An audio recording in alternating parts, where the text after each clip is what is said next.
Dead America, 23 Miles by Derek Slayton. Chapter 1. Day 0 plus 77. Chaffee, Wisconsin, 23 miles south of Superior. The morning started like the others of late. Riley Fisher sat on the edge of her bed and pulled on her thermal layers, working them up over her legs and arms, before reaching for the wool socks she kept tucked under her pillow at night. The house was cold. It was always cold now, no matter how much firewood they burned. She laced up her boots, pulled on a heavy flannel, and grabbed the thick winter jacket hanging on the hook behind her bedroom door.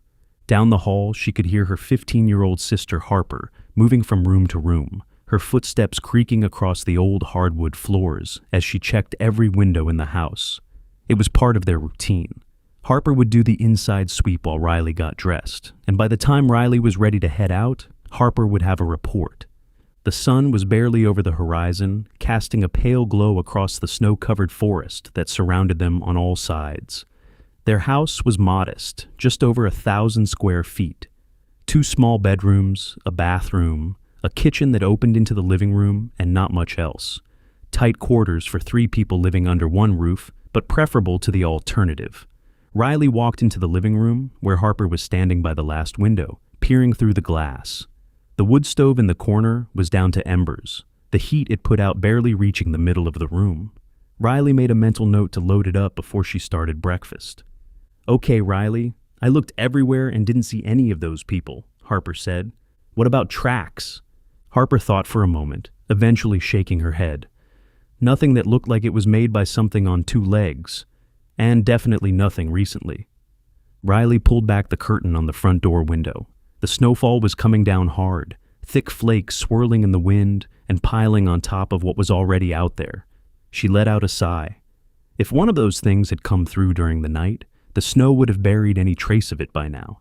That was the problem with winter. It covered everything, made it impossible to know what had passed through while they were sleeping. She reached down into the umbrella stand by the door and pulled out a metal baseball bat. The grip tape was starting to wear thin from use, but the weight still felt right in her hands. Next to it was a large brush connected to a makeshift loop of nylon cord. She threw the loop over her shoulder and turned to her sister. "Okay, I have to do the rounds. It's going to take me about 20 minutes. If anybody but me comes to the door..." Harper rolled her eyes, letting out a sigh as she cut her sister off. "Yes, I know, Riley. I don't open that door for anybody but you." She folded her arms. "I don't open the door if I hear yelling or banging. This isn't the first time we've done this." Riley nodded, conceding her sister's frustration. "I'm sorry. It's just... the world is just so dangerous now." "It's okay. I know you're doing your best."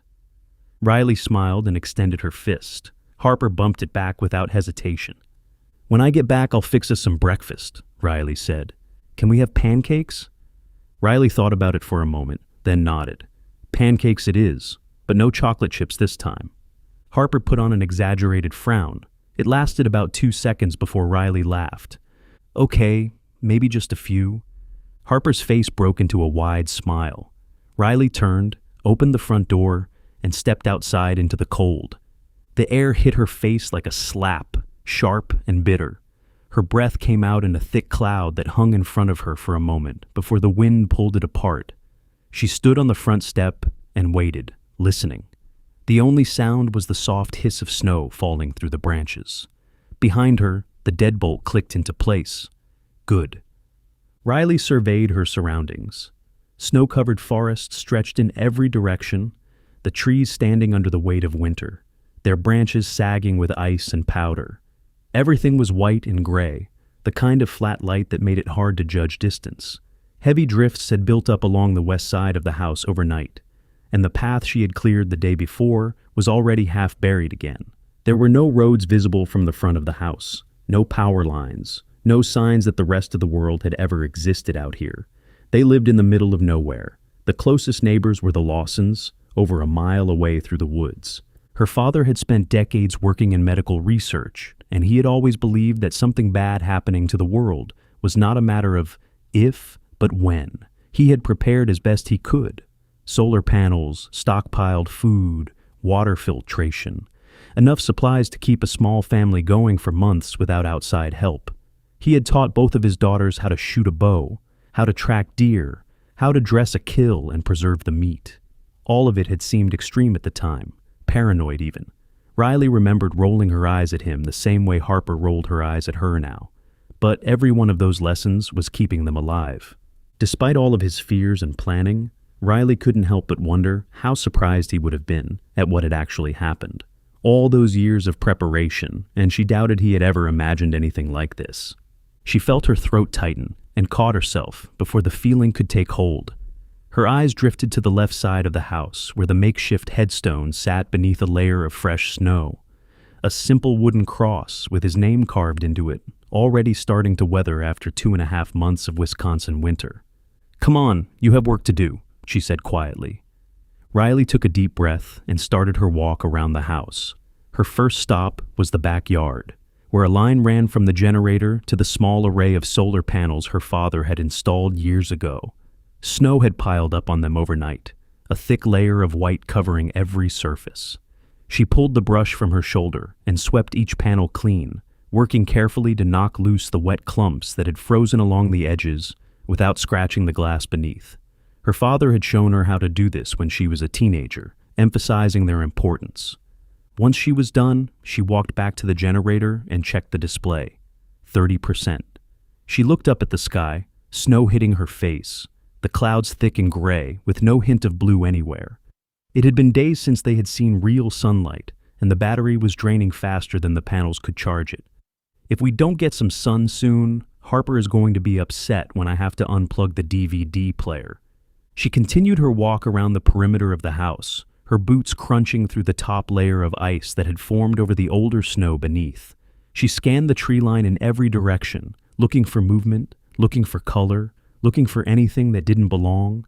The bat stayed in her right hand, ready. The woods were quiet, but quiet didn't mean safe. Not anymore. The last week had been bad. Before that, they had been seeing one zombie a day at most, usually a lone creature stumbling out of the trees, slow and clumsy from weeks of decay. Easy enough to handle with a bow from the porch or the bat if they got close. But over the past several days, the encounters had jumped to one every couple of hours. 2 days ago, Riley had put down 3 of them in a single stretch, one right after the other.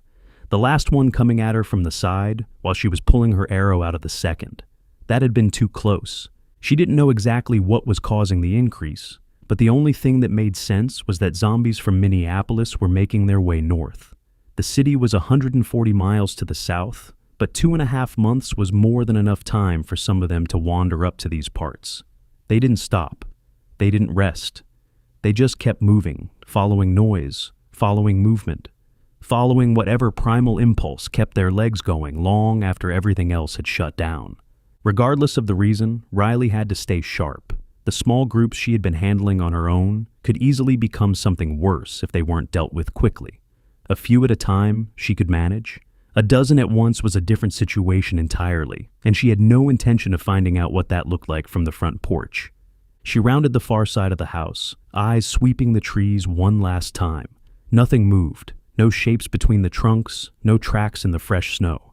She paused and listened, holding her breath. Nothing but the wind pushing through the pines and the faint tick of snow landing on her jacket. The world was still. The snow continued to fall, thick and steady, muffling every sound and turning the forest into a quiet, white void that could have been peaceful if she didn't know what was out there waiting in it. Riley was halfway through the last stretch of her patrol when she heard a window sliding open behind her. Harper's voice hit the cold air, high and tight with panic. "Riley, you have to get in here now." Riley spun around and held a finger up to her mouth. Harper's eyes were wide, but she dropped her voice. She still waved her hand, beckoning Riley toward her with short, frantic motions. "What's wrong?" Riley asked, moving toward the window. "It's Mom," Harper said. "Something is wrong."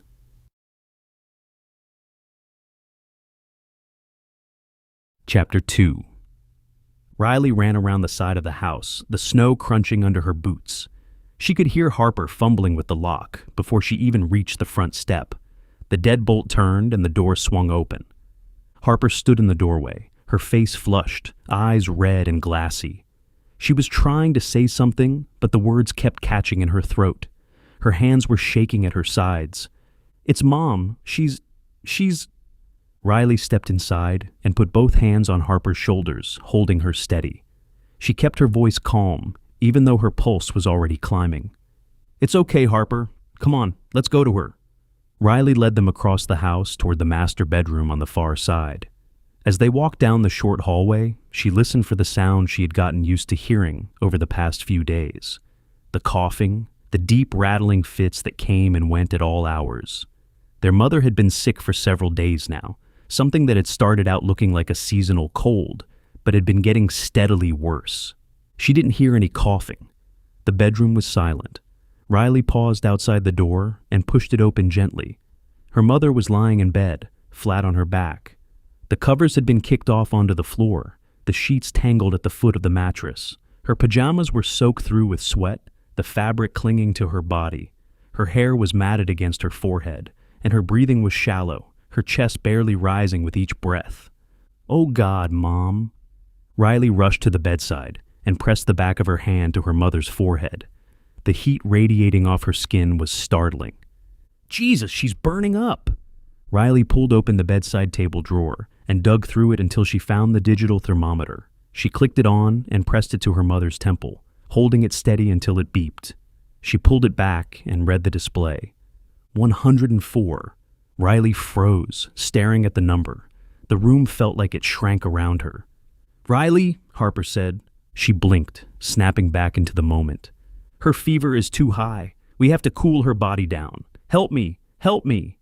Harper came around to the other side of the bed, and the two of them worked their arms under their mother, struggling to lift her. She was dead weight, barely conscious, her head rolling to the side as they pulled her upright. "To the bathroom! Go!"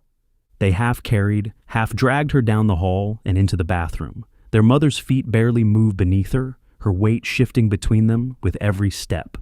Riley backed through the doorway first, guiding them toward the shower. They lowered their mother into the tub as carefully as they could, easing her down until she was sitting with her back propped against the tile wall. Riley pulled the wet pajamas off, stripping her down to her undergarments before reaching up and turning on the cold water. The pipes groaned for a second before the spray came through. It hit their mother's skin, and her body reacted. Her muscles tensed, and she let out a series of weak coughs, her arms trembling as the cold water ran over her. She tried to turn away from it, but didn't have the strength. Her lips moved like she was trying to say something, but nothing came out. "We have to get her out," Harper said. Riley grabbed Harper's arm, stopping her from reaching for the faucet. "She needs to cool down." Harper started crying, standing there watching her mother shake under the cold water, too sick to do anything but endure it.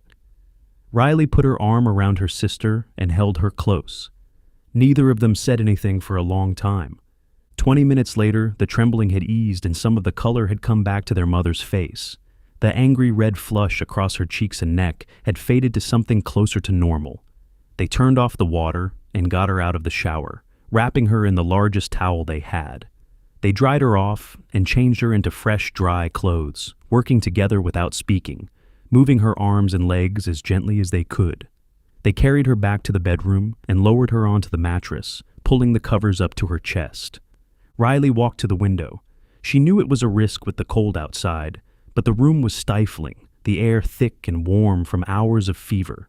She cracked the window open just enough to let a thin stream of winter air flow in. It pushed across the room, and their mother's breathing seemed to settle, her chest rising and falling in a slower, steadier rhythm. "I want you checking her temperature every 30 minutes, Riley said.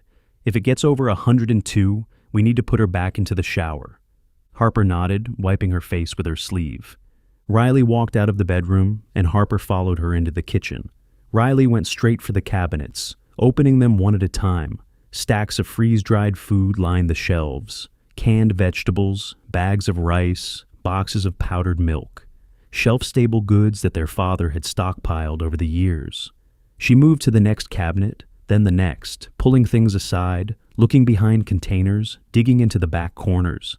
She checked the drawers, the space above the refrigerator, the small pantry closet beside the stove. She even got down on her knees and looked under the sink. Nothing, not a single bottle of medicine anywhere. Riley gripped the edge of the counter and muttered a few curses under her breath, keeping her voice low enough that Harper wouldn't catch all of it. She closed the last cabinet and stood there for a moment, staring at the wall. "What's wrong?" Harper asked. "Mom needs medicine." "How do we not have any?" Riley let out a long breath. She remembered the day they had fled up here from their house, in the early days. Everything had been falling apart so fast. They had packed the car in a panic, grabbing everything they could carry. There had been 2 extra bags sitting by the front door, packed and ready to go. Those bags had been Harper's responsibility to load into the car.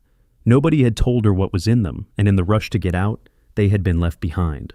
Riley looked at her sister. Harper was already struggling. She was 15 years old, trying to hold herself together while her mother was burning up in the next room. She didn't need the weight of knowing this was partly on her. Riley made the decision in a split second. She lied. "Do you remember when we stopped for gas down in Minong the day we were coming up here?" Harper nodded. "Yeah?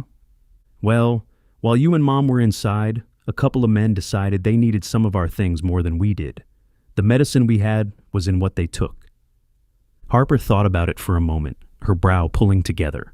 Riley watched her face, trying to read whether she was putting things together about the bags or not.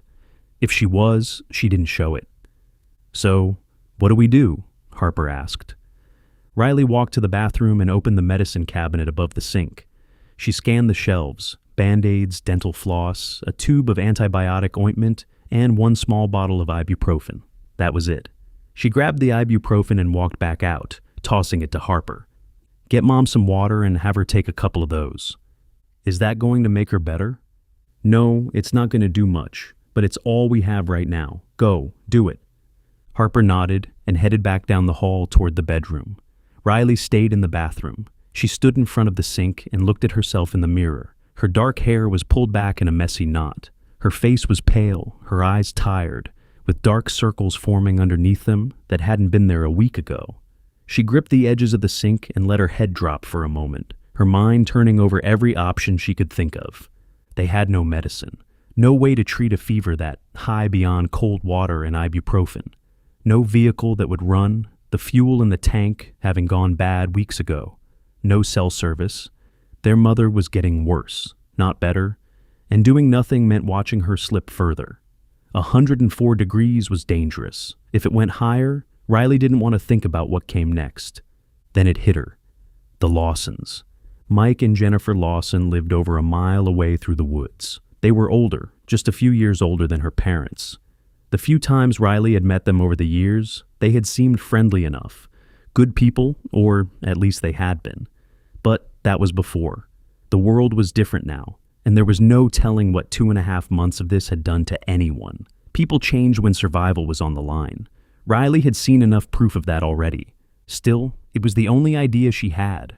Riley walked out of the bathroom and into the living room. Beside the television sat a small desk, and on it was a shortwave radio. Her father had set it up years ago, running the antenna wire out through the wall and up the side of the house.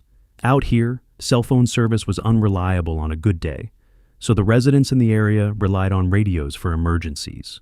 Everyone on this stretch of woods had their own frequency, a way to reach each other when the phones wouldn't cooperate. Riley sat down at the desk and shuffled through the papers and notes her father had left there. She found what she was looking for, a small piece of paper with the Lawsons' frequency written on it in her father's handwriting. She dialed it in and clicked the radio on. Static filled the room. She leaned in close and pressed the transmit button. "Mr. Lawson, Mrs. Lawson, this is Riley Fisher, and I really need your help." Chapter 3. Riley stared at the radio, willing it to come to life. The static hissed back at her, flat and empty. She adjusted the dial slightly, making sure she had the right frequency, then pressed the transmit button again.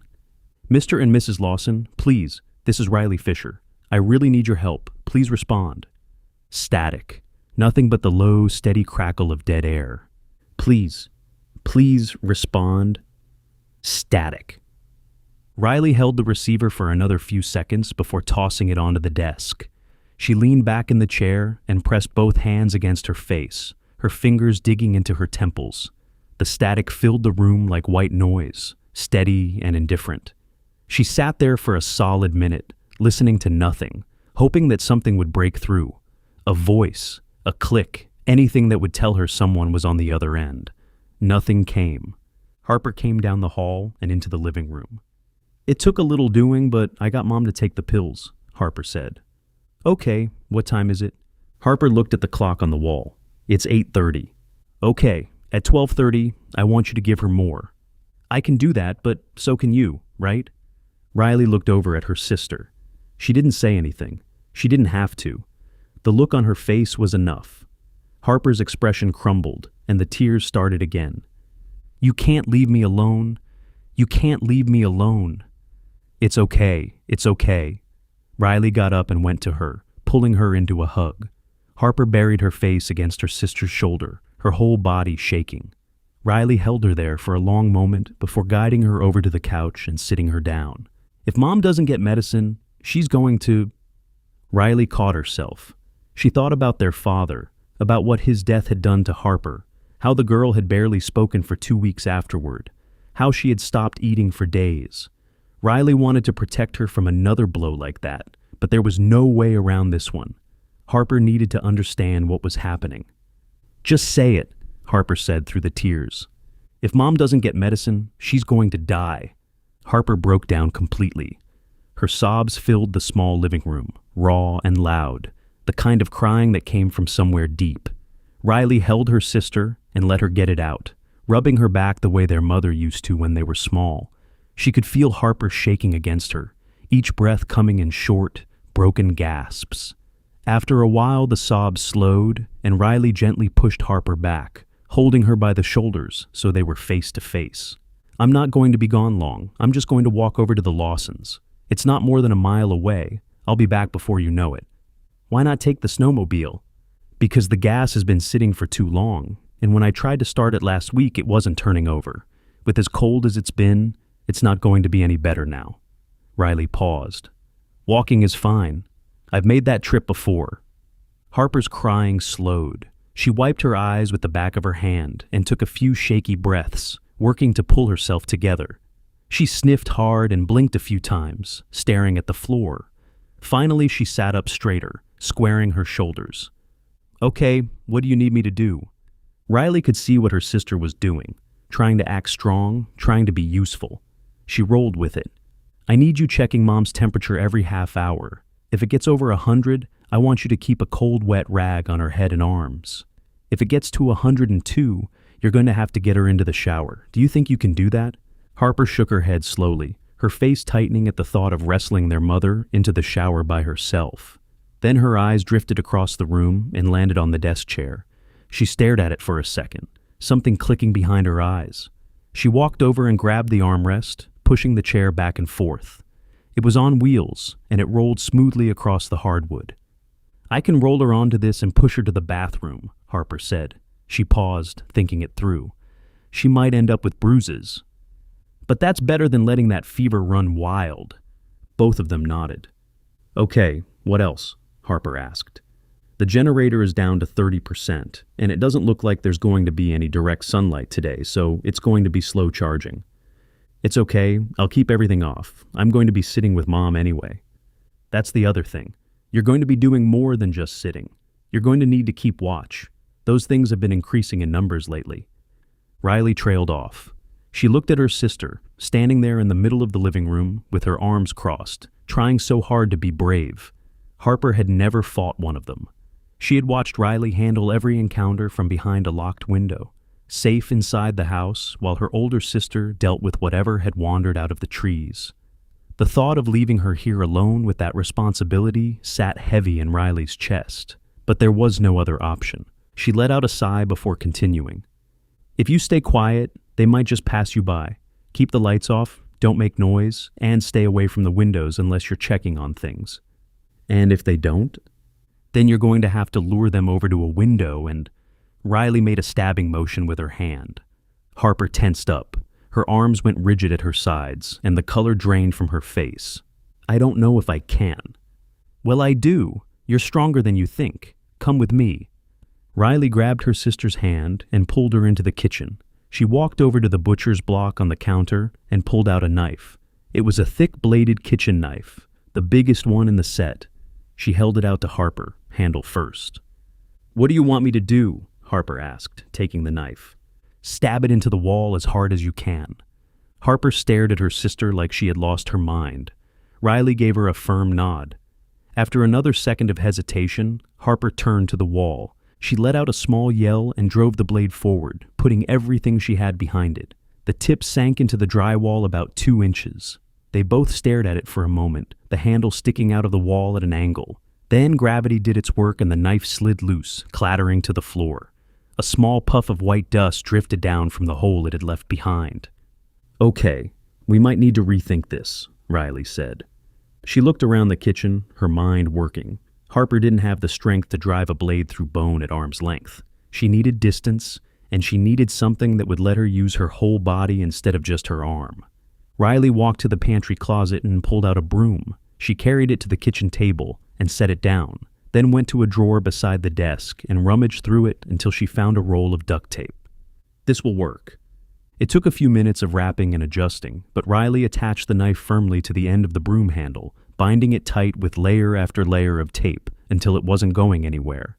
She tested it, pressing the blade against the edge of the table and pushing down. The tape held. She checked the balance, then handed it over to Harper. Harper took it, holding it in front of her like she wasn't sure what to make of it. The broom handle gave her almost 5 feet of reach. She shifted her grip, trying to find where it felt most natural, eventually settling with her hands about a foot apart. "This will give you leverage, and you can take your time with it," Riley said. "Open the window just enough to get the blade through. Just inch the tip forward until you get the blade into their eye socket. Once you do, push forward with everything you have. Use your legs, not just your arms." Harper trembled. Her hands tightened on the handle and she closed her eyes, fear washing over her for a moment. Riley watched her, waiting.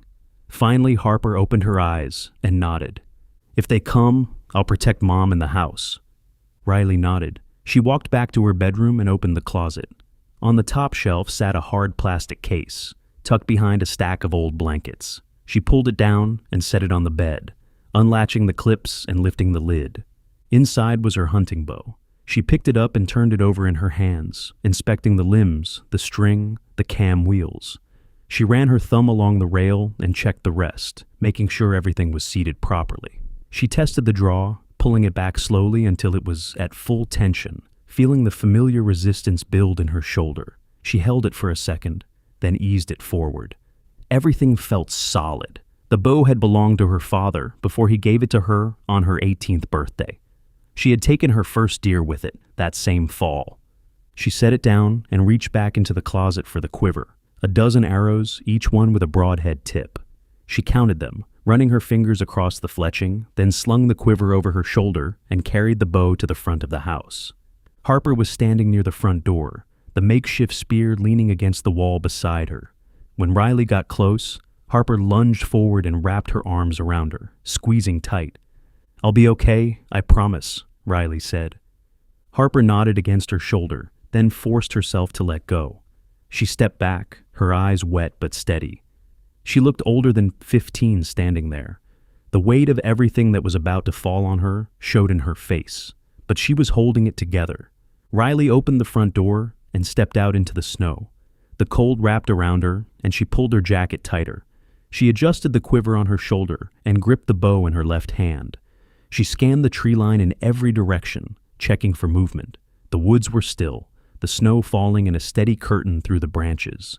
She looked back at her sister standing in the doorway, the makeshift spear clutched in one hand. "Keep this place locked up tight. I'll be back before you know it." Harper nodded and began pulling the door shut.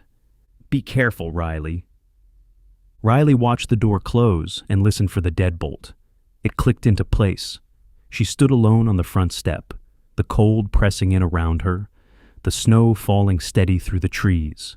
The house behind her was silent. Somewhere inside, her mother was burning up, and her little sister was holding a weapon she had never used before. She felt guilty for leaving them both, but she knew that there was no other option. She took a deep breath and stepped off the porch into the snow. "Okay, let's go see the Lawsons." Chapter 4. The woods were quiet. Riley moved through the trees at a steady pace, her boots sinking into the snow with each step. The drifts were deep out here, some of them up past her shins, and every stride took effort. She kept her bow in her left hand and an arrow hanging loosely against the string, ready to draw if she needed to. The snow was still falling, lighter now than it had been earlier, but steady enough to limit how far she could see. The trees pressed in close on both sides, thick pines and bare hardwoods standing in rows that all looked the same after a while. There was no trail to follow. She was navigating by memory, using the landmarks her father had taught her years ago when they used to hunt these woods together. A cluster of birch trees on a ridge, a dry creek bed that ran east to west, a boulder the size of a car that sat half buried at the bottom of a slope. She ticked each one off in her head as she passed, keeping herself on course. The only sound was her own breathing and the soft crunch of snow under her boots. No birds, no wind in the upper branches, nothing moving anywhere. The silence should have been comforting, but it wasn't. She knew that she wasn't alone in these woods.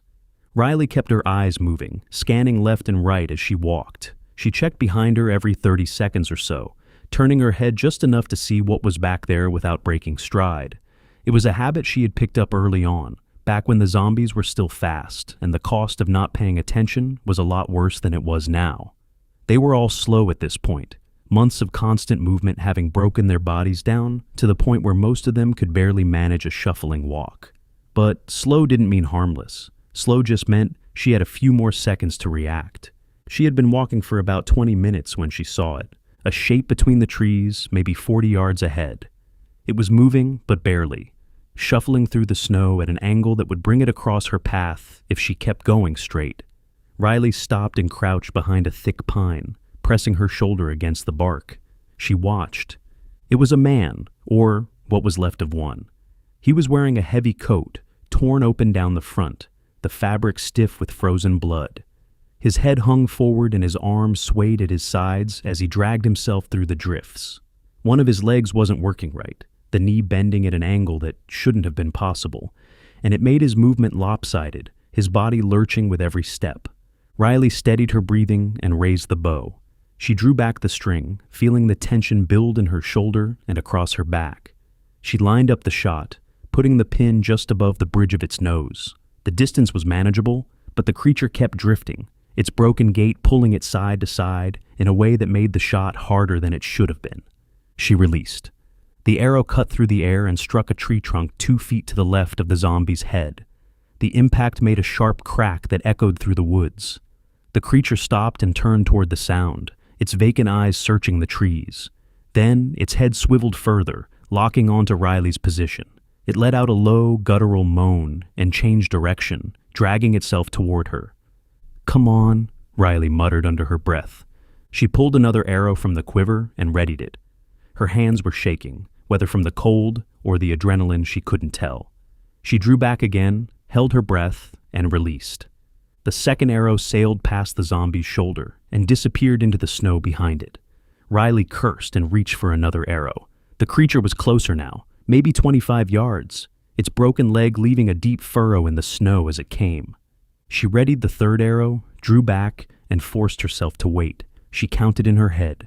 1, 2, 3. She let the pin settle on the center of its forehead and released.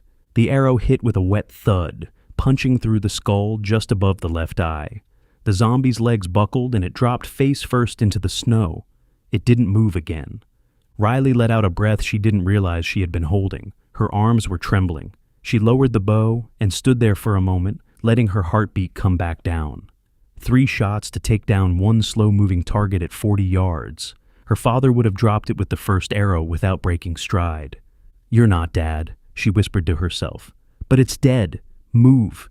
She walked forward to retrieve her arrows. The first one had buried itself in the trunk of a pine tree, and she had to work it back and forth to pull it free, the broad head scraping against the wood. The second was half buried in the snow, about 10 yards past where the zombie had been standing. She pulled it out and wiped it on her pant leg. The third was still lodged in the creature's skull.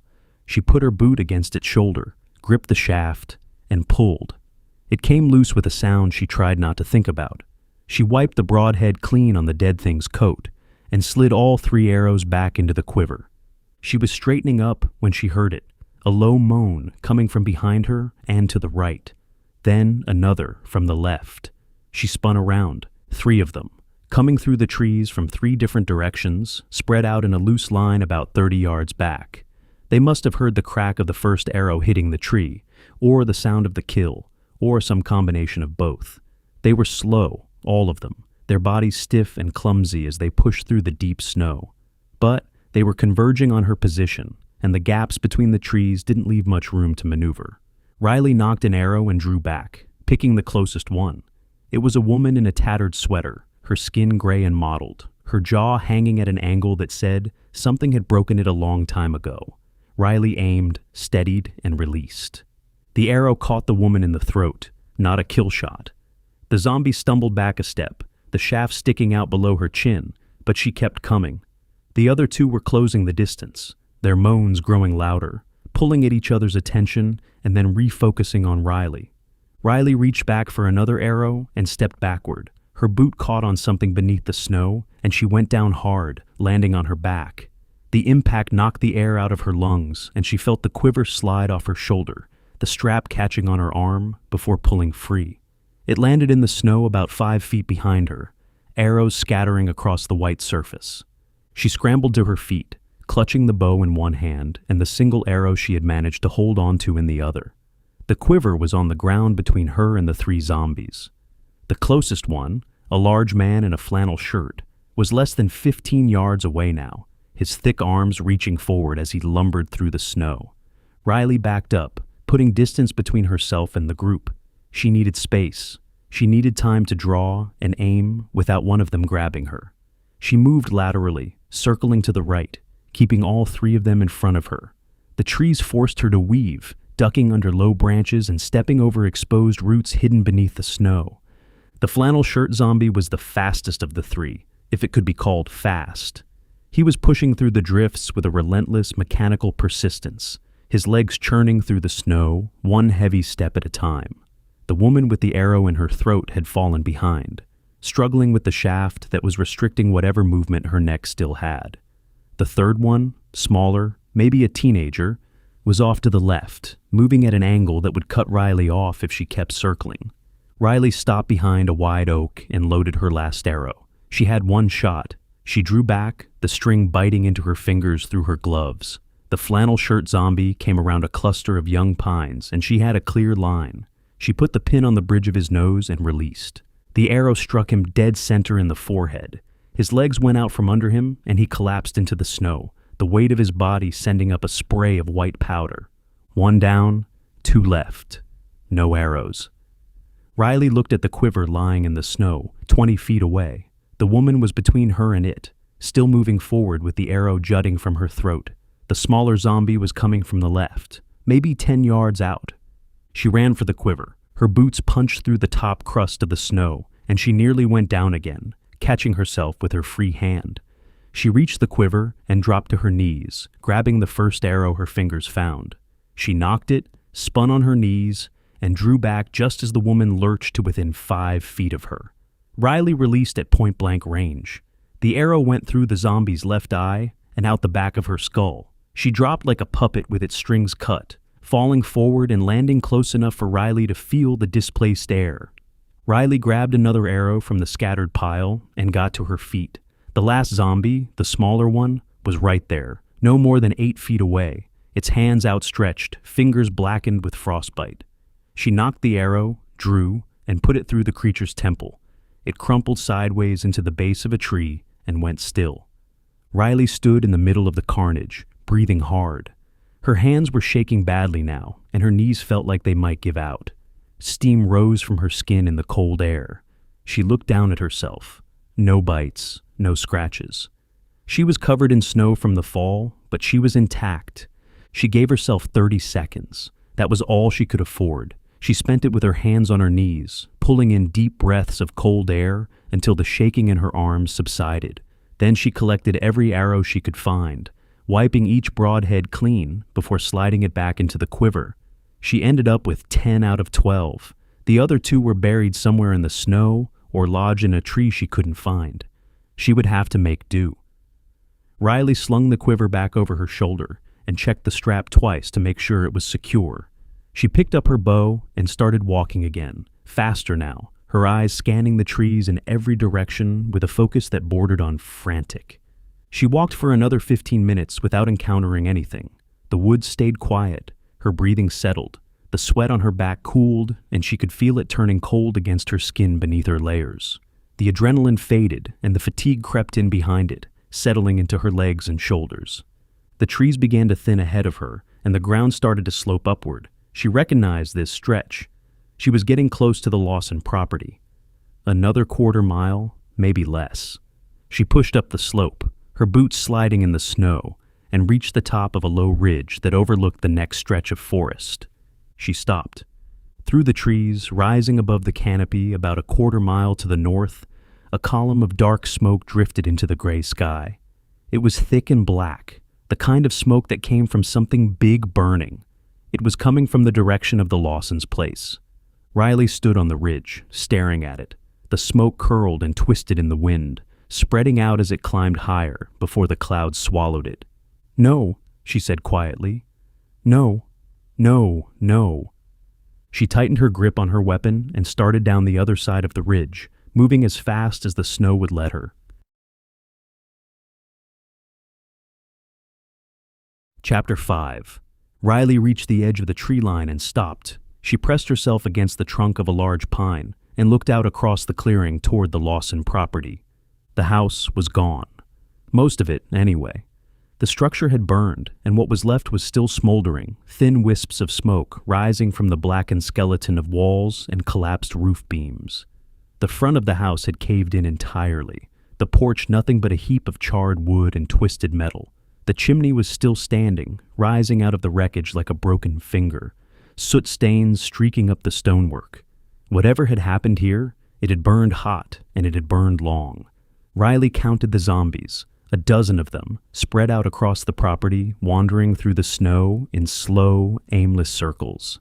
Some of them were near the remains of the front porch. A few others were further out, drifting along the tree line on the far side of the clearing. None of them had noticed her yet. The wind was blowing toward her, carrying the smell of wet ash and something worse beneath it, something she didn't want to put a name to. Her first instinct was to turn around, head back through the woods, back to the house, back to Harper and her mother. The Lawsons were gone. The house was destroyed. There was nothing here for her. She could be home in under an hour if she moved fast. But then she noticed it. The back portion of the house was still standing. Not much of it. One wall, maybe two, holding up a small section of roof that hadn't collapsed yet. Through the haze of smoke, she could make out what looked like a window, the glass blackened but still intact in its frame. Whatever room was behind that wall had survived the worst of the fire. Riley stared at it. She ran the math in her head. A dozen zombies in the open. One section of house still standing. No way to know what was inside, or if there was anything worth the risk. Her mother's face flashed through her mind. The sweat-soaked pajamas, the shallow breathing, the thermometer reading 104, the empty medicine cabinet back home. She could turn around and go home with nothing. Or she could check that one remaining wall and hope that whatever room was behind it had something she could use. "You came all this way," she said under her breath. "At least look." Riley pulled back from the tree and studied the layout. The standing section of the house was on the far side, away from where most of the zombies were concentrated. If she moved along the tree line to the right, she could circle around the property and come at it from the back without crossing the open ground in front. The trees would give her cover for most of the approach. She would only be exposed for the last 30 yards or so. She started moving. She kept low, stepping carefully through the snow, placing each boot deliberately to keep the noise down. The tree line curved around the east side of the property, and she followed it, keeping the burned house to her left and the woods to her right. She watched the zombies as she went, tracking their positions through gaps in the trees. Most of them stayed near the front, shuffling back and forth through the debris. A couple drifted toward the middle of the yard, but none of them looked her way. It took her about 10 minutes to work her way around to the back of the property. When she got there, she crouched behind a fallen log and studied what was in front of her. The standing wall was about 40 yards away. She could see the window clearly now. The glass was dark with soot, but it wasn't broken. Below it, the exterior siding was scorched black, and the wall leaned slightly inward, the structural damage pulling it off true. The roof above it sagged, but was holding, for now. Between her and the wall, 3 zombies were moving through the snow. They were close to each other, all within a 10-yard stretch, drifting along the back of the ruined house like they were following a path that no longer existed. If she wanted to reach that window, she would have to go through them. Riley set an arrow against the string and waited. The closest zombie was a man in a dark jacket, his movement slow and uncoordinated, his feet barely clearing the snow with each step. He was moving away from her at an angle, and she let him go for the moment, turning her attention to the second one. A woman, shorter, wearing what was left of a bathrobe. She was standing almost still, swaying slightly, her head tilted to one side, like she was listening to something only she could hear. Riley drew back the string, settled the pin on the side of the woman's head, and released. The arrow struck just above the ear, and the zombie dropped without a sound, folding into the snow like a bag of wet clothes. Riley pulled another arrow from the quiver and fitted it to the string. The man in the dark jacket had turned around. He hadn't seen her, but the sound of the first zombie falling had gotten his attention. He was facing her direction now, his dead eyes scanning the tree line. Riley drew, aimed, and let the arrow fly. It hit him in the center of the forehead, and he went down backward, his arms splaying out at his sides as he landed. 2 down, 1 left. The third zombie was further away, near the corner of the standing wall. It was another man, heavy-set, wearing only a pair of jeans and no shirt. His torso was covered in dark bruises, and his skin had gone a sickly gray-blue from the cold and the decay. He was moving toward where the first 2 had fallen, shambling through the snow. She loaded an arrow, drew back, and waited for him to close the distance. When he was about 20 yards out, she released. The arrow punched through his right eye, and he dropped face first into the snow. Riley waited a full minute before moving. She listened for sounds from the other side of the house, for moans, for the shuffle of feet in snow. Nothing reached her. The rest of the zombies were still on the far side of the property, unaware of what had just happened back here. She left the tree line and crossed the open ground quickly, moving in a low crouch with her bow ready. She reached the standing wall and pressed her back against the scorched siding, feeling the faint warmth still radiating from the wood. The fire had been recent. She edged along the wall until she reached the window. Riley leaned forward and looked through the glass. The room on the other side was a bedroom, or it had been. The bed was still there, the mattress blackened and sagging, the frame twisted from the heat. The far wall was gone, opened up to the collapsed interior of the rest of the house, a tangle of charred beams and fallen drywall. The ceiling above was scorched black and bowing downward, but the room was still enclosed enough to be separate from the outside. On the right side of the bedroom, a door was closed. A bathroom, if the layout was anything like the other houses she had seen out here. A closed door. Whatever was behind it might have been protected from the worst of the fire. Riley was reaching for the window latch when she heard movement.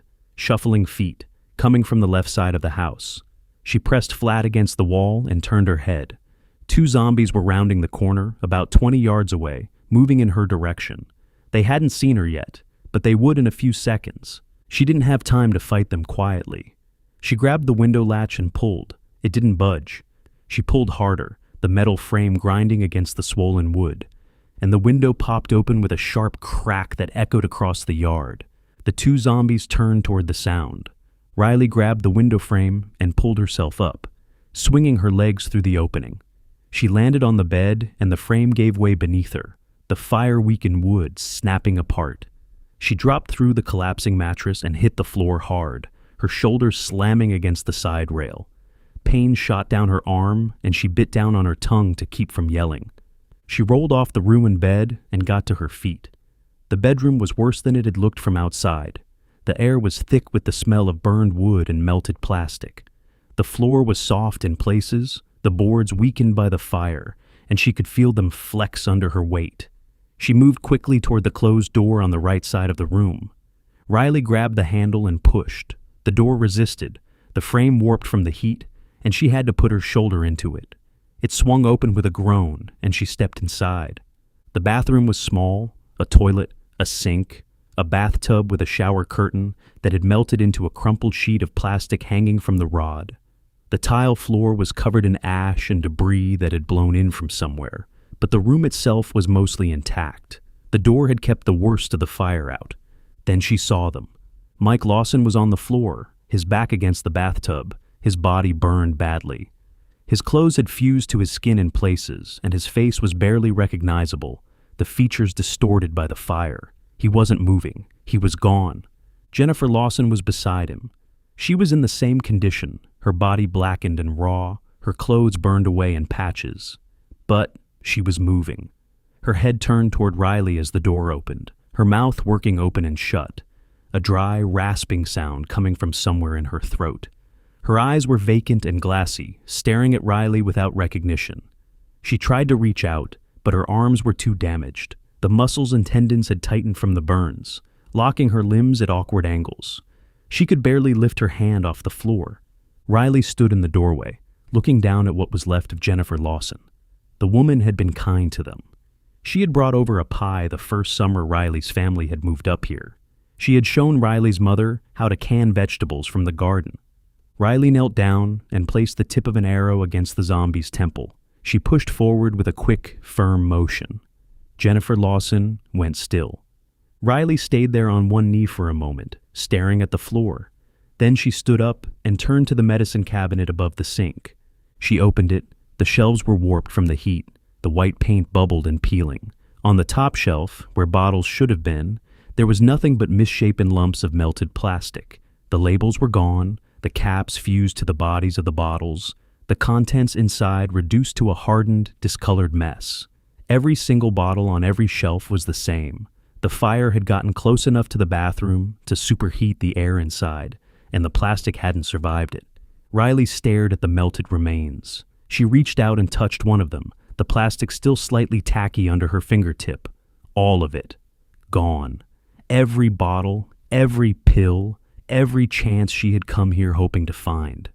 "Damn it," she whispered. She closed the cabinet door and leaned forward, resting her forehead against the mirror. She closed her eyes and stood there, the weight of it pressing down on her. She had walked a mile through zombie-infested woods, spent 3 arrows on the first one, nearly gotten killed by 3 more, and fought her way onto this property. All for a medicine cabinet full of melted plastic. A sound from the bedroom pulled her back, a low moan, followed by the creak of damaged floorboards bending under weight. Something had wandered in through the collapsed far wall of the house. "Oh my God!" Chapter 6. Riley stood in the bathroom doorway, listening. The moaning was low and constant, 2 distinct voices layered on top of each other. She could hear them moving through the bedroom, their feet dragging across the fire-damaged floor, the boards groaning under the weight. She cracked the door open just enough to see.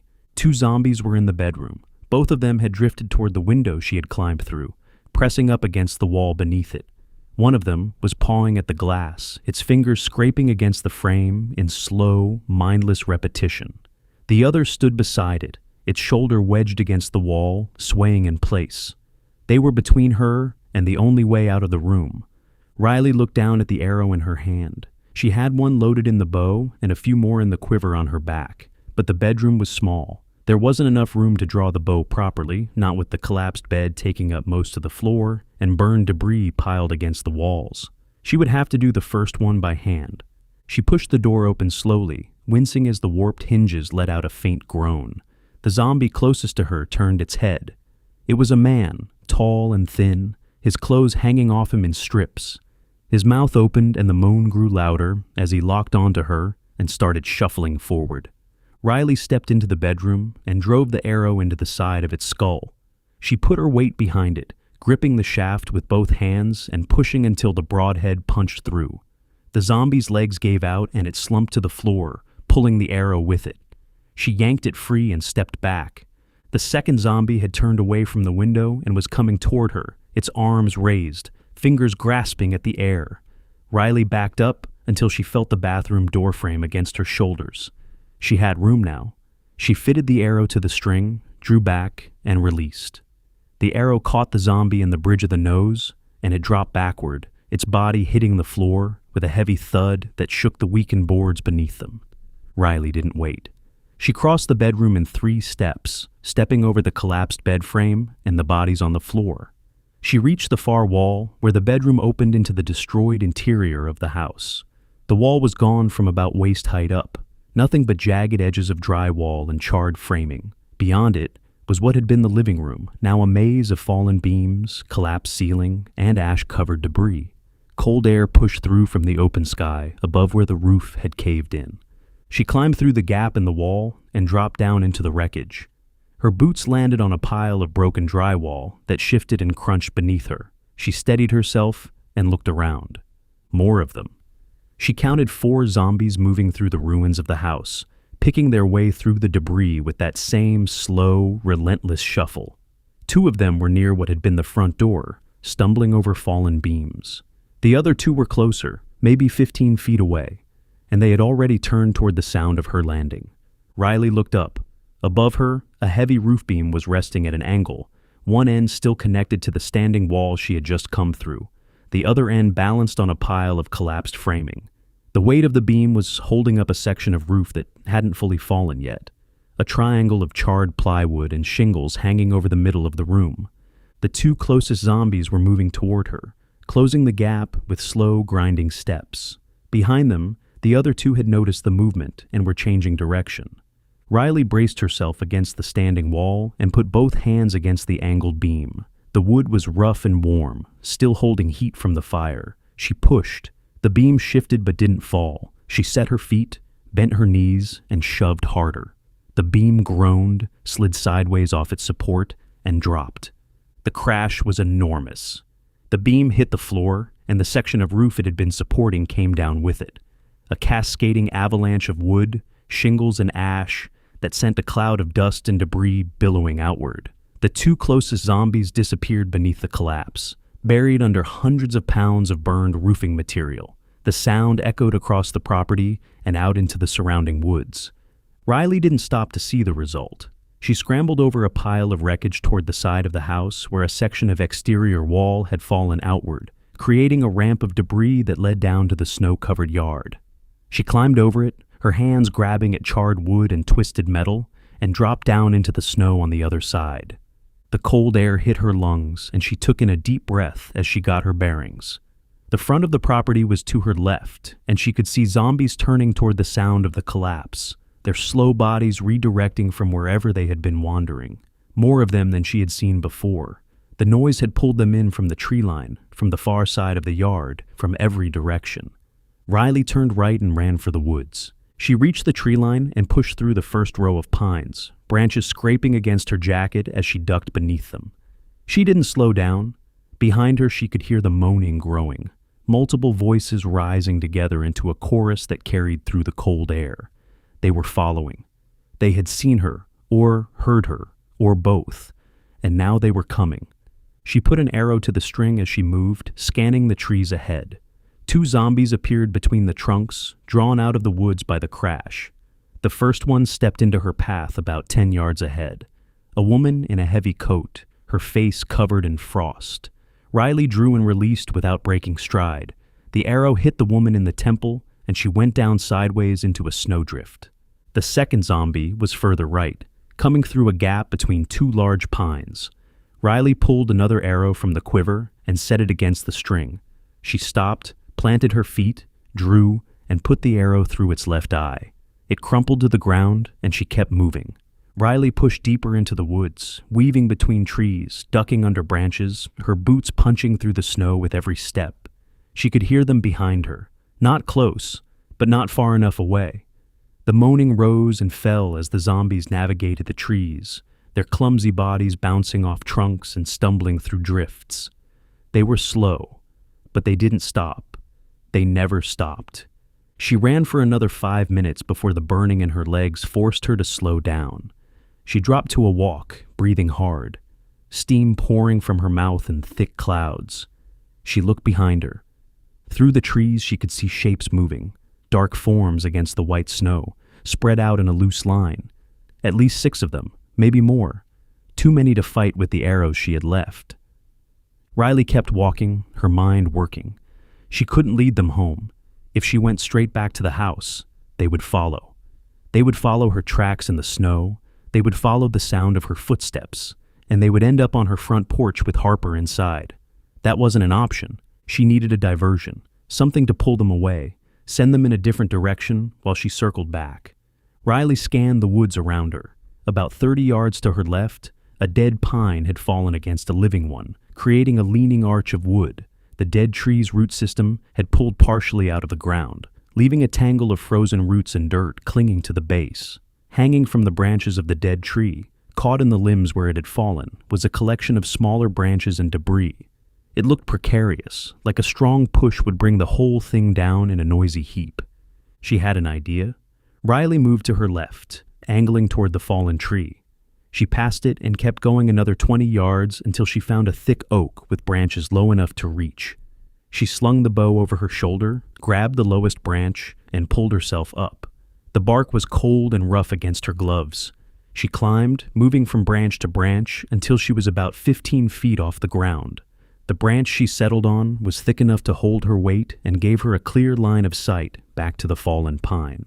She pulled an arrow from the quiver and set it against the string. Below her, the first of the zombies came into view, shuffling through the snow in a loose cluster. They were following her tracks, heads down, drawn forward by the trail of footprints she had left in the drifts. They passed directly beneath her tree without looking up. One by one they moved past, their moans filling the air beneath her, so close she could have dropped a stone onto their heads. Riley held still. She counted them as they passed. 8. More than she had thought. They kept moving, following her tracks toward the fallen pine. When the group was about 10 yards past her tree, closing in on the deadfall, Riley drew the bow. She aimed at the tangle of debris caught in the branches of the fallen tree, picking a spot where a cluster of loose branches was wedged against the trunk of the living pine. She released. The arrow hit the tangle and punched through, snapping a branch that had been holding the rest in place. The effect was immediate. The loose debris shifted and fell, branches and frozen clumps of bark and pine needles cascading down in a clattering avalanche that echoed through the quiet woods. The dead tree shifted against the living one, its trunk groaning as it settled lower, sending another wave of noise rippling outward. Every zombie below turned toward the sound, their heads swiveled in unison, locking onto the source of the noise. They changed direction, abandoning Riley's tracks and shuffling toward the fallen tree.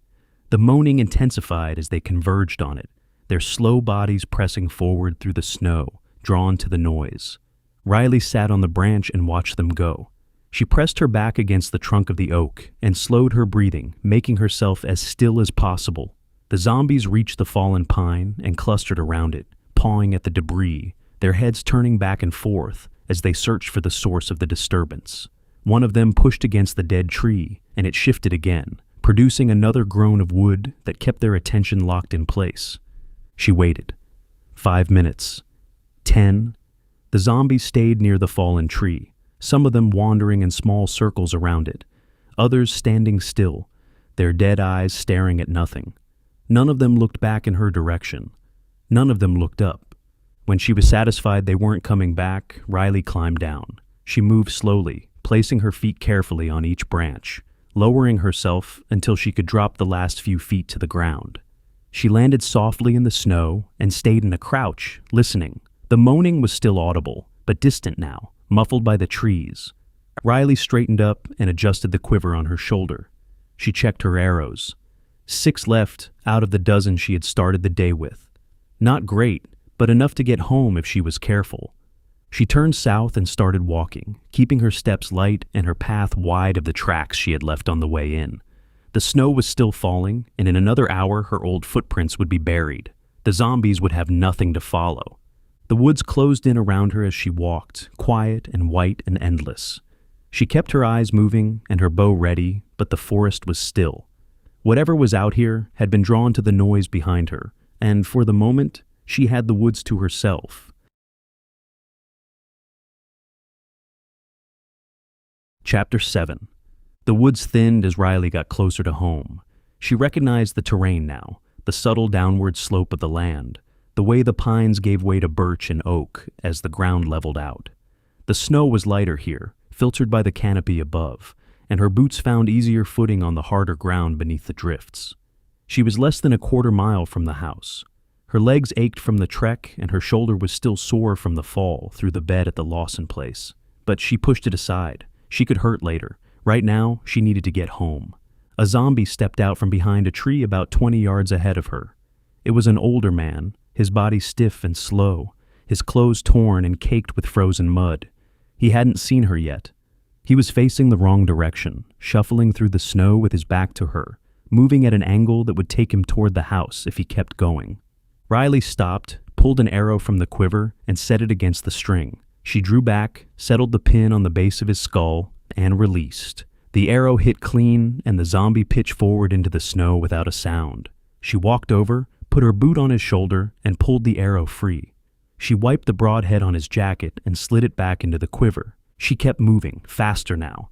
The trees were opening up ahead, and she could see the edge of the clearing where the house sat. Then she heard it, a heavy, rhythmic banging, something hitting wood, over and over. It was coming from the direction of the house. Riley broke into a run, her boots crashing through the snow, branches whipping past her as she pushed through the last stretch of trees. She cleared the tree line and came into the open. A zombie was at the front door, slamming its fists against the wood. It was hitting the door with both hands, one after the other, a mindless mechanical pounding that echoed across the clearing. The thing was large, broad-shouldered, its movement slow but persistent. Riley pulled an arrow from the quiver and fitted it to the string as she closed the distance. She planted her feet in the snow about 30 yards out, drew back, and fired. The arrow struck the zombie in the back of the head, and it dropped against the door, sliding down the wood and crumpling onto the front step. Riley stood there for a moment, catching her breath. Then she turned and looked at the side of the house. 2 bodies lay in the snow beneath one of the windows. Both of them were face down, motionless. One of them had a wound in the side of its head, a deep puncture that went clean through the skull. The other had one through its eye socket. The snow around them was trampled and disturbed, drag marks and footprints overlapping in a mess of churned white. The window above them was closed, but Riley could see smears on the glass where something had pressed against it from the outside. Harper had done it. She had actually done it. Riley stared at the 2 bodies for a long moment, something shifting in her chest. Pride, maybe, or relief. Her little sister had been alone in that house with their sick mother, and when the dead had come to the window, she had picked up that makeshift spear and handled it. Riley turned back to the front door and stepped over the body on the step. She knocked. "Harper, are you okay? Harper." Nothing for a moment. Then she heard movement inside, footsteps crossing the floor, and the sound of something heavy being dragged away from the door. The deadbolt turned and the door opened. Harper stood in the doorway. Her face was pale, her eyes swollen and red from crying. She was still holding the makeshift spear, the broom handle clutched tight in both hands, the kitchen knife at the end smeared with dark stains. She was shaking. Riley stepped inside, shut the door behind her, and pulled her sister into a tight embrace. Harper let go of the spear, and it clattered to the floor. She pressed her face into Riley's shoulder and held on. "Are you okay?" Riley asked. "Yeah, I'm okay." Riley pulled back and looked at her sister's face, studying her eyes, checking for any sign that she was hurt or bitten. "I told you, I'm okay," Harper said. Riley nodded. She let out a breath and squeezed Harper's shoulders. Then she watched as her sister's eyes moved down to her hands, to her sides, to the quiver on her back, looking for something Riley should have been carrying, looking for medicine. "Did the Lawsons not want to help?" Harper asked. Riley paused. She felt the words building in her chest and had to take a second to arrange them. She couldn't tell her the truth. She couldn't describe what she had found in that bathroom, the 2 burned bodies on the tile floor, Jennifer Lawson reaching for her with fused and blackened arms. Harper didn't need that image in her head. "The Lawsons, they..." She trailed off, then started again. "They weren't home. And I don't know what happened, but there was a fire. Is their house gone?" Riley nodded. Harper's face tightened. Her chin trembled and the tears came again, sliding down her cheeks. She stood there crying quietly for a long moment, her breath hitching in her chest. Finally, she wiped her face with her sleeve and looked at Riley.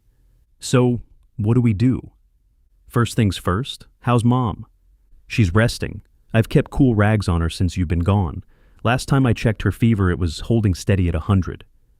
That's still higher than I would like, but it's better than it was." It's almost time for me to check again. Why don't you come with me?" Riley nodded and followed Harper down the hall to the bedroom. Their mother was lying on her back, her breathing slow and even. Wet rags were draped across her forehead and along both arms. Harper picked up the thermometer from the bedside table and pressed it to their mother's temple. It beeped and she read the display. "Still 100, Harper said. She gathered up the rags, peeling them off gently. Their mother stirred but didn't wake, her head turning slightly on the pillow. Riley took the rags from Harper's hands. "Stay with her. I'll get fresh ones." Harper nodded and sat down on the edge of the bed. Riley carried the rags to the kitchen and turned on the faucet. She held them under the cold water one at a time, wringing them out and folding them into neat rectangles. While the water ran, she stared out the window above the sink.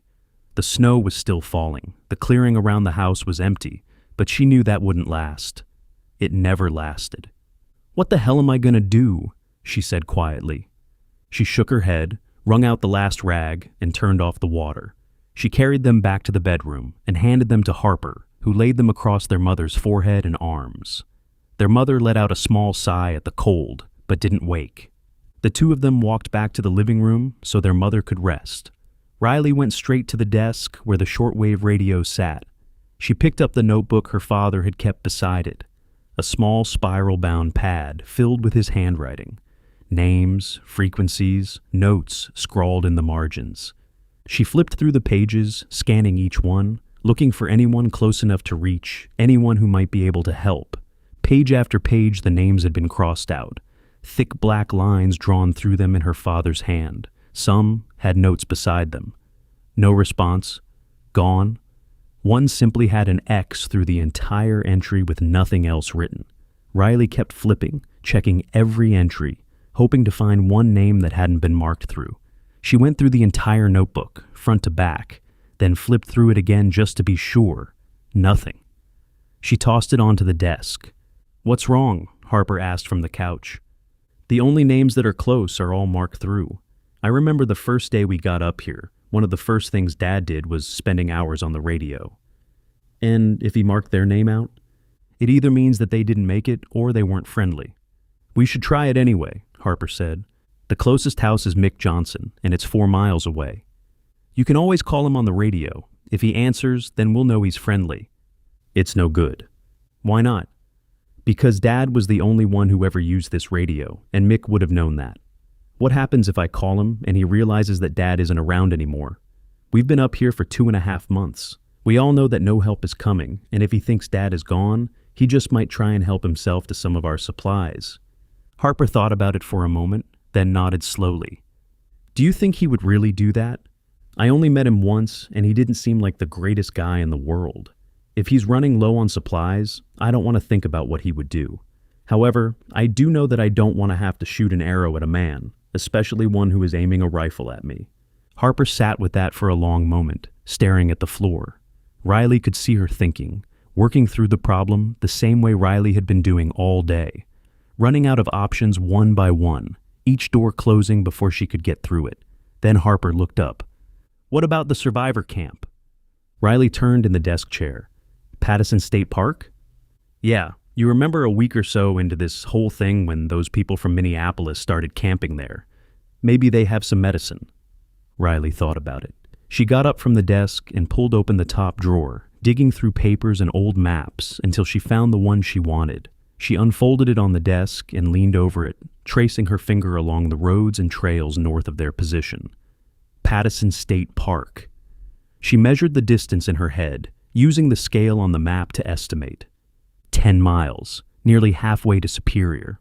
"It's a risk," Riley said, still looking at the map.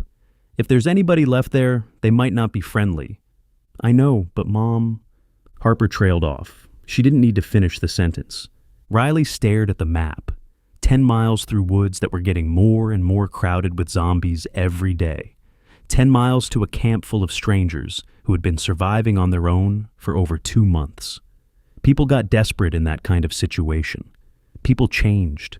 She had no way of knowing what she would find when she got there, and no guarantee that they would have what she needed even if they were willing to share.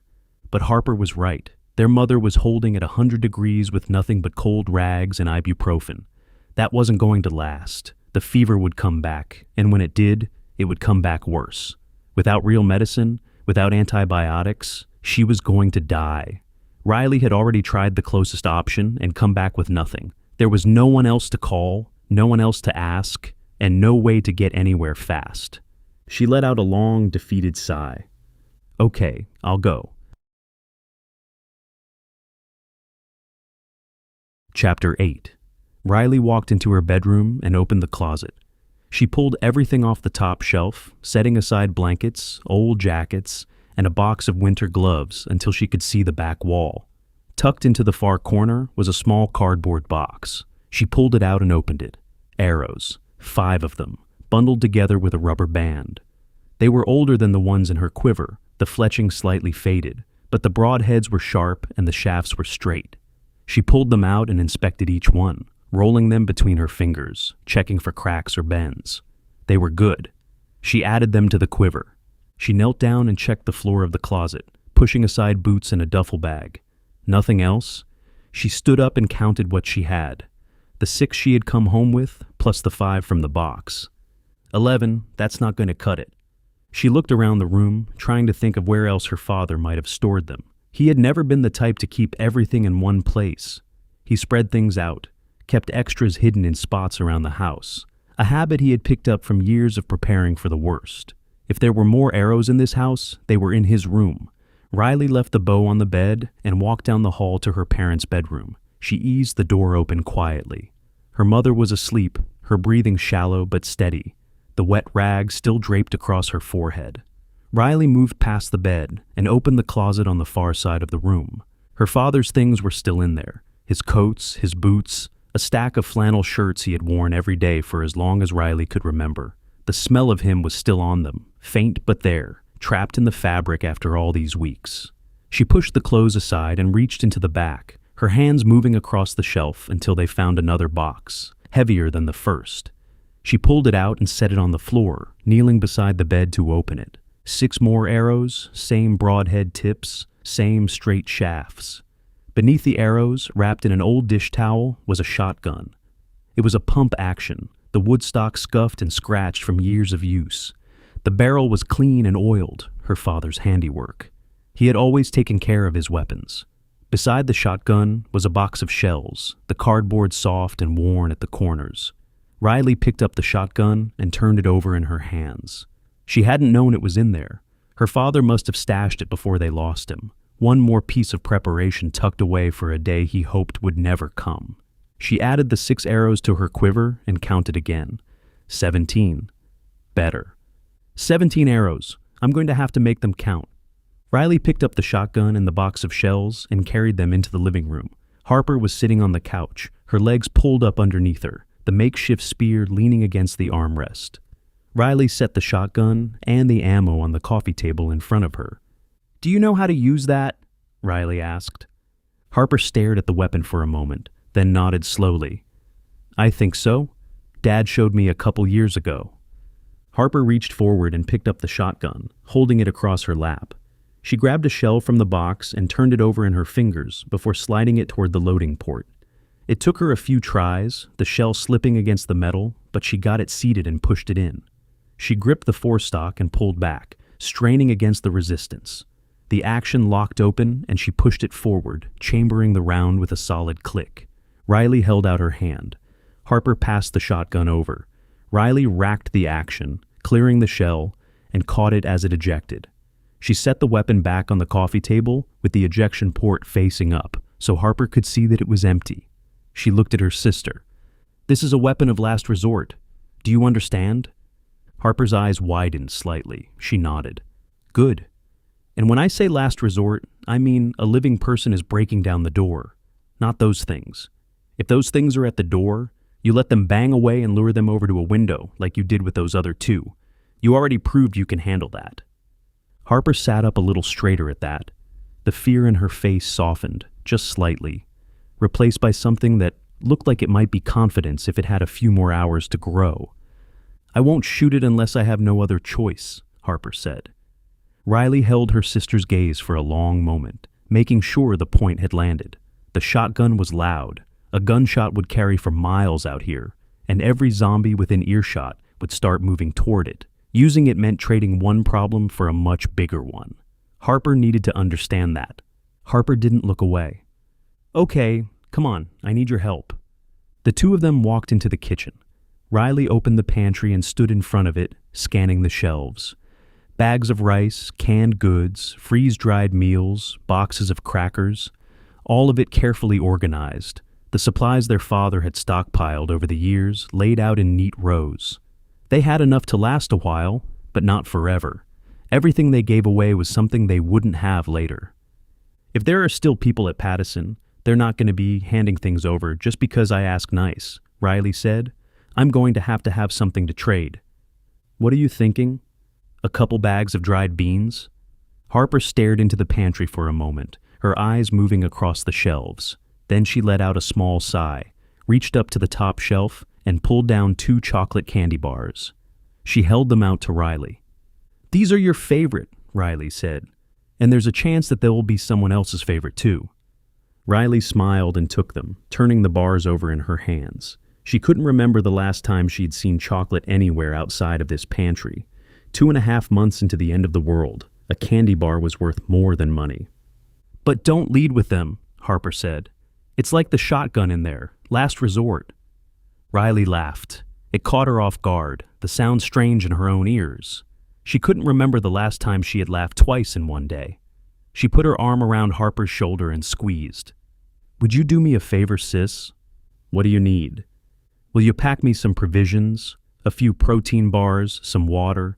See if you can find a small backpack for it all." Harper nodded and got to work. She moved around the kitchen with purpose, pulling protein bars from a box on the shelf, filling 2 water bottles from the tap, grabbing a few packs of dried fruit from the pantry. She wrapped the beans and the candy bars separately and tucked them into the bottom. She found a small backpack in the hall closet, the kind their father used to take on day hikes, and started loading everything in. Riley watched her for a moment. Her sister packed the way their father had taught them, heavy items low, soft items against the back, nothing loose that would shift or rattle while walking. Riley left her to it and walked down the hall to her mother's room. She pushed the door open and stepped inside, sitting down on the edge of the bed. Her mother's face was still flushed, her skin damp with sweat, but her breathing was steadier than it had been that morning. The rags on her forehead had warmed up again. Riley peeled them off and turned them over, pressing the cooler side against her mother's skin. She reached down and took her mother's hand. It was hot, the fever radiating through her fingers. "I'm going to go get something to make you feel better, Mom. I just need you to hold on until I get back." Her mother's fingers tightened around hers. It was faint, barely there, but Riley felt it. She squeezed back and held on for a moment, watching her mother's face. There was no sign that she was awake, no movement behind her eyelids, but something had reached her. She had heard. Riley set her mother's hand down gently and stood up. She took one last look at her, then walked out of the room and pulled the door closed behind her. Harper was in the living room, the backpack packed and sitting on the couch. She held it up as Riley came down the hall. "I put that map in there. There's a compass and a flashlight, too. Even put an extra set of batteries for it in there." Riley took the bag and felt the weight of it. Harper had done a good job. Everything was packed tight, nothing rattling around or shifting loose. She slung it over one shoulder and adjusted the straps, then pulled Harper into a tight hug. Harper held on. Her body started shaking and the tears came, quiet at first, then harder. Riley felt her sister's fingers digging into the back of her jacket, holding on like she was afraid to let go. After a moment, Harper pulled in a deep breath and forced herself to stop. She wiped her face and stepped back, standing up straight. "I don't know how long this is going to take me," Riley said. "It might be a day, it might be longer." "Don't worry, I'll make sure Mom is okay." Riley squeezed her sister one more time, holding the embrace for a few extra seconds. "I know you will." They let go of each other and both moved toward the front door, neither one of them wanting to drag this out. Riley picked up her bow and slung the quiver over her other shoulder, backpack on, quiver on, weapon in hand. She was as ready as she was going to get. "I'll be home before you know it," Riley said. Harper nodded. Her chin was trembling, but she kept her composure. "I love you, sis. Love you too, sis. They looked at each other for one more second. Then Harper opened the door, and Riley stepped out into the snow. The cold wrapped around her, and she heard the door close behind her, followed by the deadbolt turning. She waited until she heard Harper drag something heavy against the inside of the door, the same barricade she had used before. Good girl. The clearing was empty. The body of the zombie Riley had put down earlier was still lying on the front step, and she stepped over it without looking down. The snow was still falling, softer now, drifting down through the trees in lazy spirals.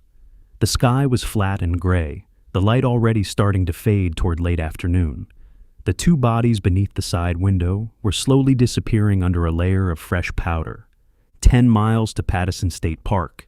10 miles through the woods, through the snow, through whatever was waiting out there between here and there.